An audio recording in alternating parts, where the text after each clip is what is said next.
De slinger. Tomke zit bij de tafel. Hij had het heel drok. Tomke plakt en knipt. Wat doe je, Tomke? Ik maak je een slinger voor Cornelia. Oh? En waarom maken ze de slinger van Cornelia? Wist dat net eens? Morgen viert Cornelia haar jidje en daarom maak ik een mooie slinger.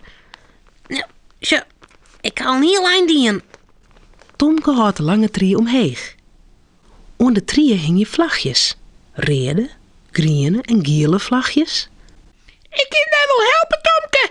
Zo'n slinger is skiet makkelijk. Ik weet al wat. Doe maken ze de vlagjes en ik plak ze onder de trieën. Begin maar met een reed vlagje. Romke krijgt een reed bledje. Hij shot goed naar de orenvlagjes. Hij teert de hoekjes van het rede papier naar elkaar ta. Het vlagje is nou een driehoekje. Kleer, Tomke. Hoe vies mijn vlagje? Prachtig. Tomke plakt het vlagje onder trieën vast. Wat moet ik nou doen, Tomke?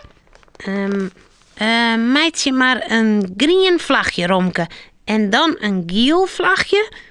En dan een... Dan weer een reed vlagje. Ik snap het al, Tomke. Romke en Tomke werken heel hut. De slinger wordt langer en langer. Maar toch was de slinger kleer is, Tomke. Dan verstop je weer de slinger. En als Cornelia sliept, dan hing je weer de slinger op in de kamer. Dan is het een verrassing. Krek, dat is uws geheim. En dan mag je het geheim net verklappen, Romke. Nee, dat toch ik het net. Zie, Tomke, binnen we haast kleer. Zo is Jen. Romke houdt het ene eind van de slinger vast en Tomke het andere eind. Goh, wat is die slinger al lang? Oh, zo lang als de kamer. Wat zou Cornelia daar blieft maar wezen. Ja, en daar roepen we heel luid van. Hippe de piep, hoera! Hippe de piep, hoera! Hippe de piep, hoera! Hop, giet het in de gong?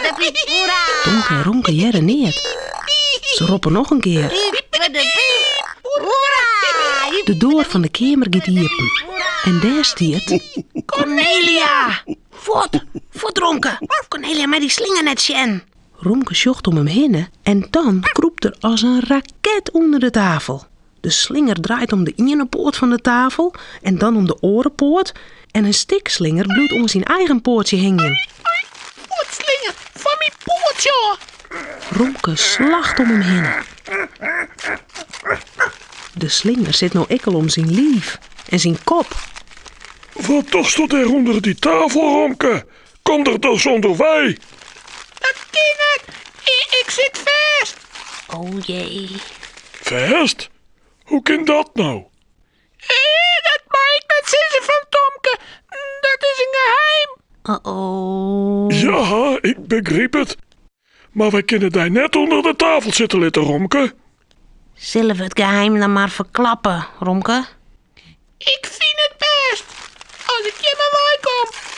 Cornelia gaat op een knibbel zitten en sjocht onder de tafel. Dan begint ze te leidjen. Oh, wat best toch mooi versierd, Romke. Wat een geweldige verrassing. Heel voorzichtig maakt Cornelia de slinger los. Nou wist de verrassing al. Romke en ik haar een slinger voor die plakt Cornelia voor die jiddiemoon. Oh, ik vind het een prachtige slinger, Tomke. Dank u wel. Weet je wat? Wij hingen maar zien allen die slinger op. Dan is het nou. Ik al een beetje feest.